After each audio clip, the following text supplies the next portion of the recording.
সকাল হলে শহরের মানুষ দেখল রাস্তা ভরে আছে গোলার টুকরোতে।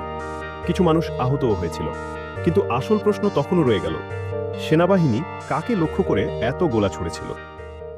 পরদিন পত্রিকায় বড় শিরোনাম, সবচেয়ে বিখ্যাত ছবিটি প্রকাশ করে লস অ্যাঞ্জেলেস টাইমস। ছবিতে দেখা যায় স্পটলাইটগুলো এক জায়গায় ফোকাস করছে, মাঝখানে যেন একটি গোলাকার বস্তু দেখা যাচ্ছে।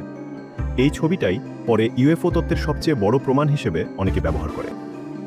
অনেক গবেষক মনে করেন সেই রাতে দেখা বস্তুটি ছিল ইউএফও।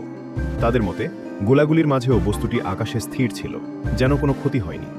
কেউ কেউ বলেন এটা ছিল ভিন গ্রহের প্রযুক্তি, আর সেই কারণেই সেনাবাহিনীর অস্ত্র কোনো প্রভাব ফেলতে পারেনি। এই তত্ত্ব আজও ইউএফও গবেষকদের মধ্যে খুব জনপ্রিয়।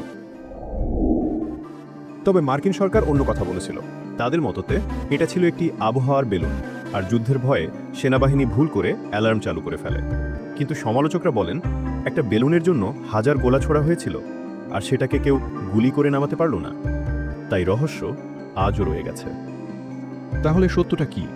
সেনাবাহিনীর ভুল, গোপন সামরিক পরীক্ষা, নাকি সত্যি ভিন গ্রহের কোনো যান?